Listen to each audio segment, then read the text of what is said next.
Satisfaction. This is Satisfaction. Chapter 19.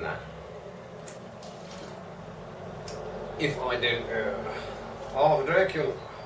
Part 1. Yes, indeed, this is chapter 19. Welcome back, and let us start. Jonathan Harker's journal. 1st October, 5 AM. I went with the party to the search with an easy mind, for I think I never saw Mina so absolutely strong and well. I'm so glad that she consented to hold back and let us men do the work. Somehow it was a dread to me that she was in this fearful business at all. But now that her work is done, and that it is due to her energy and brains and foresight that the whole story is put together in such a way that every point tells she may well feel that her part is finished and that she can henceforth leave the rest to us. We were, I think, all a little upset by the scene with Mr. Renfield. When we came away from his room, we were silent till we got back to the study. Then Mr. Morris said to Dr. Stewart, "I say, Jack, if that man wasn't attempting a bluff, he's about the sanest lunatic I ever saw. I'm not sure, but I believe that he had some serious purpose, and if he had, it was pretty rough on him not to get a chance." Lord Godalming and I were silent, but Dr. Van Helsing added, "Friend John, you know more of lunatics than I do, and I'm glad of it, for I fear that if it had been for me to decide, I would, before that last hysterical outburst, have given him free. But we live and learn, and in our present task, we must take no chance, as my friend Quincy would say. All is best as they are." Dr. Stewart seemed to answer them both in a dreamy kind of way. "I don't know, but that I agree with you. If that man had been an ordinary lunatic, I would have taken my chance of trusting him. But he seems so mixed up with the Count in an indexy kind of way that I am afraid of doing anything wrong by helping his fads. I can't forget how he prayed with almost equal fervor for a cat, and then tried to tear my throat out with his teeth. Besides, he called the Count Lord and Master. And he may want to get out to help him in some diabolical way. That horrid thing has the wolves and the rats and his own kind to help him. So I suppose he isn't above trying to use a respectable lunatic. He certainly did seem earnest, though. I only hope we have done what is best. These things, in conjunction with the work we have in hand, help to unnerve a man." The professor stepped over and, laying a hand on his shoulder, said in his grave, kindly way, "Friend John, have no fear. We are trying to do our duty in a very sad and terrible case. We can only do as we deem best. What else have we to hope for, except the pity of the good God?" Lord Godalming had slipped away for a few minutes, but he now returned. He held up a little silver whistle as he remarked, "That old place may be full of rats, and if so, I've got an antidote on call." Having passed the wall, we took our way to the house, taking care to keep in the shadows of the trees on the lawn when the moonlight shone out. When we got to the porch, the professor opened his bag and took out a lot of things, which he laid on the step, sorting them into 4 little groups. evidently one for each. Then he spoke. My friends, we are going into a terrible danger, and we need arms of many kinds. Our enemy is not merely spiritual. Remember that he has the strength of 20 men, and that though our necks or our windpipes are of the common kind, and therefore breakable or crushable, his is not amenable to mere strength. A stronger man, or a body of man more strong in all than him, can at certain times hold him, but yet they cannot hurt him, as we can be hurt by him. We must therefore guard ourselves from his touch. Keep this near your heart. As he spoke, he lifted a little silver crucifix and held it out to me, I being nearest to him. Put these flowers round your neck. Here he handed to me a wreath of withered garlic blossoms. For other enemies more mundane, this revolver and this knife. And for aid in all, these so small electric lamps, which you can fasten to your breast. And for all and above all at the last, this which we must not desecrate needless. This was a portion of sacred wafer, which he put in an envelope and handed to me. Each of the others was similarly equipped. Now, he said, friend John, where are the skeleton keys? If so, that we can open the door, we need not break house by the window as before at Miss Lucy's. Dr. Seward tried one or two skeleton keys, his mechanical dexterity as a surgeon standing him in good stead. Presently he got one to suit. After a little play back and forward, the bolt yielded, and with a rusty clang, shot back.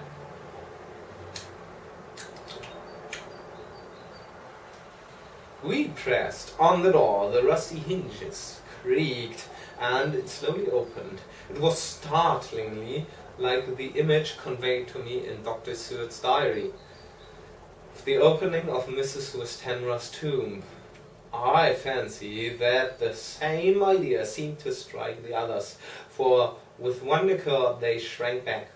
The professor was the first to move forward and stepped into the open door. In manus tuas domine, he said, crossing himself as he passed over the threshold. We closed the door behind us, lest when we should have lit our lamps we might possibly attract attention from the road. The professor carefully tried the lock, in case we might not be able to open it from within, should we be in a hurry to make our exit. Then we all lit our lamps and proceeded on our search. The light from the tiny lamps fell in all sorts of odd forms as the rays crossed each other, or the opacity of our bodies threw great shadows. I could not for my life get away from the feeling that there was someone else amongst us. I suppose it was the recollection so powerfully brought home to me by the grim surroundings of that terrible experience in Transylvania. I think the feeling was common to us all, for I noticed that the others kept looking over the shoulders at every sound and every new shadow, just as I felt myself doing. The whole place was thick with dust. The floor was seemingly inches deep, except where there were recent footsteps, and which, on holding down my lamp, I could see marks of hobnails, where the dust was caked. The walls were fluffy and heavy with dust, and in the corners were masses of spiders' webs, whereon the dust had gathered till they looked like old tattered rags, as the weight had torn them partly down. On a table in the hall was a great bunch of keys, with a tiny yellow label on each. They had been used several times, for on the table were several similar rents in the blanket of dust, like that exposed when the professor lifted the keys. He turned to me and said, "You know this place, Jonathan. You have copied the maps of it, and you know at least more than we do. Which is the way to the chapel?" I had an idea of its direction, though on my former visit I had not been able to get admission to it. So I led the way, and after a few wrong turnings found myself opposite a low, arched, open door, ribbed with iron bands. "This is the spot," said the professor, as he turned his lamp on a small map of the house, copied from the file of my original correspondence regarding the purchase.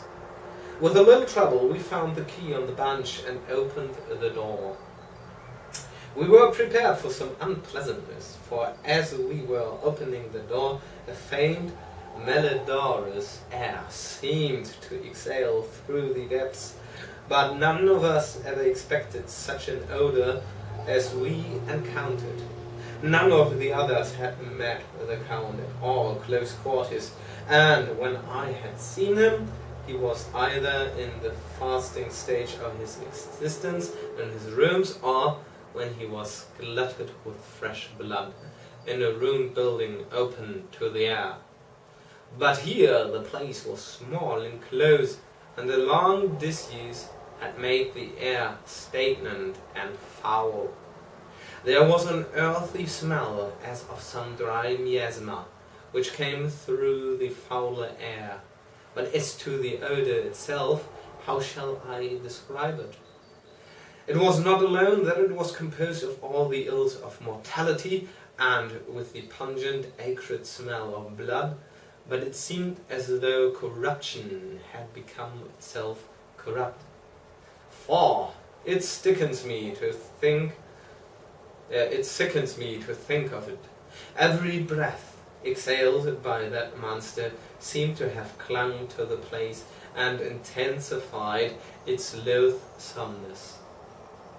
Under ordinary circumstances, such a stench would have brought our enterprise to an end, but this was no ordinary case, and the high and terrible purpose in which we were involved gave us the strength which rose above merely physical considerations.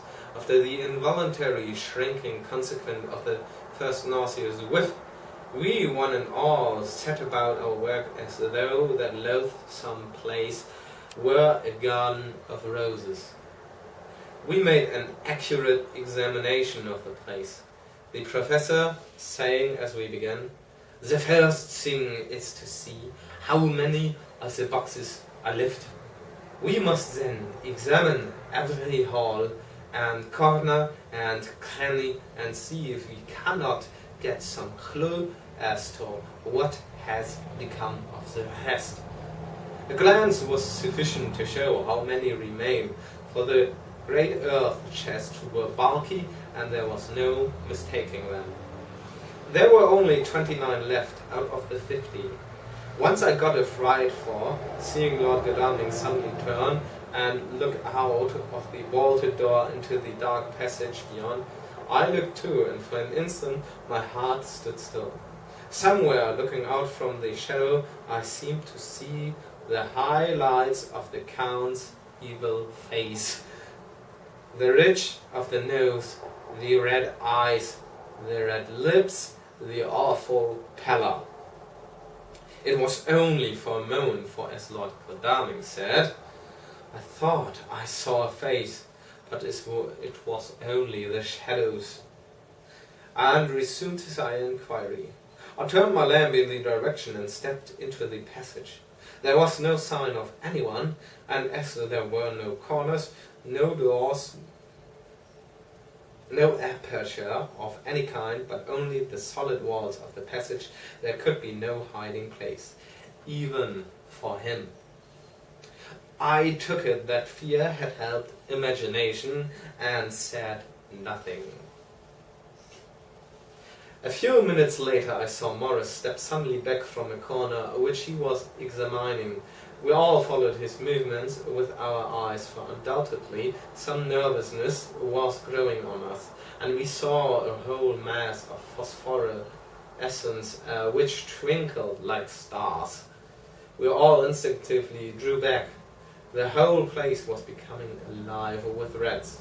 For a moment or two we stood appalled, all save Lord Godalming, who was seemingly prepared for such an emergency, rushing over to the great iron-bound oaken door which Dr. Seward had described from the outside, and which I had seen myself. He turned the key in the lock, drew the huge bolts, and swung the door open. Then, taking his little silver whistle from his pocket, he blew a low, shrill call. It was answered from behind Dr. Seward's house by the yelping of dogs, and after about a minute 3 terriers came dashing round the corner of the house. Unconsciously we had all moved towards the door, and as we moved I noticed that the dust had been much disturbed. The boxes which had been taken out had been brought this way. But even in the minute that had elapsed, the number of the rats had vastly increased. They seemed to swarm over the place, all at once, till the lamplight, shining on the moving dark bodies and glittering, baleful eyes, made the place look like a bank of earth set with fireflies. The dogs dashed on, but at the threshold suddenly stopped and snarled, and then, simultaneously lifting their noses, began to howl in most lugubrious fashion. The rats were multiplying in thousands and moved out. Lord Godalming lifted one of the dogs and, carrying him in, placed him on the floor. The instant his feet touched the ground he seemed to recover his courage and rushed at his natural enemies. They fled before him so fast that, before he had shaken the life out of a score, the other dogs, who had by now been lifted in the same manner, had but small prey ere the whole mass had vanished. With their going, it seemed as if some evil presence had departed, for the dogs frisked about and barked merrily as they made sun darts at their prostrate foes, and turned them over and over and tossed them in the air with vicious shakes. We all seemed to find our spirits rise, whether it was the purifying of the deadly atmosphere by the opening of the chapel door, or the relief which we experienced by finding ourselves in the open. I know not. But most certainly the shadow of dread seemed to slip from us like a robe, and the occasion of our coming lost something of its grim significance, though we did not slacken with a whit in our resolution. We closed the outer door and barred and locked it, and bringing the dogs with us, began our search of the house. We found nothing throughout except dust and extraordinary proportions, and all untouched save for my own footsteps when I had made my first visit. Never once did the dogs exhibit any symptom of uneasiness, and even when we returned to the chapel they frisked about as though they had been rabbit hunting in a summer wood. The morning was quickening in the east when we emerged from the front. Dr. Van Helsing had taken the key of the hall door from the bunch and locked the door in orthodox fashion, putting the key into his pocket when he had done. "So far," he said, "our night has been eminently successful.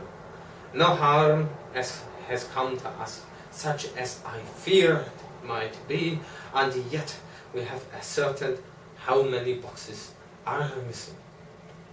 More than all do I rejoice that this, our first and perhaps our most difficult and dangerous step, has been accomplished without the bringing them into our most sweet Madam Nina, or troubling her waking or sleeping thoughts with sights and sounds and smells of horror, which she might never forget. One lesson too we have learned, if it be allowable to argue, particularly, that the brute beasts which are to the Count's command are yet themselves not amenable to his spiritual power. For look, these heads that would come to his court, just as from his castle top he summons the wolves to your going and to the poor mother's cry, so they come to him, they ran pell-mell from the so little dogs of my friend Arthur. We have other matters before us, other dangers, other fears on that monster. He has not used his power over the broad world for the only or the last time tonight. So be it that he has gone elsewhere. Good, that has given us opportunity to play check in some way. In this chess game, which we play for the stake of human souls. And now, let us go home. The dawn is close at hand, and we have reason to be content with our first night's work. It may be ordained that we have many nights and days to follow, if full of peril, but we must go on, and from no danger shall we shrink. The house was silent when we got back, save for some poor creature who was screaming away in one of the distant wards, and a low, moaning sound from Renfield's room. The poor wretch was doubtless torturing himself after the manner of the insane with needless thoughts of pain. I came tiptoe into our own room and found Mina asleep, breathing so softly that I had to put my ear down to hear it. She looks paler than usual. I hope the meeting tonight has not upset her. I'm truly thankful that she is to be left out of our future work, and even of our deliberations. It is too great a strain for a woman to bear. I did not think so at first, but I know better now. Yes, you know so much.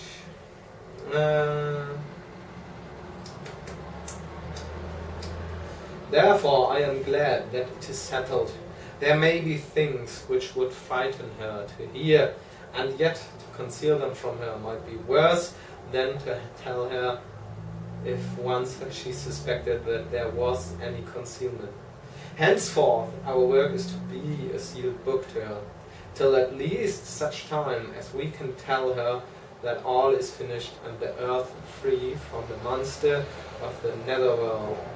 I dare say it will be difficult to begin to keep silence after such confidence as ours, but I must be resolute, and tomorrow I shall keep dark over tonight's doings and shall refuse to speak of anything that has happened.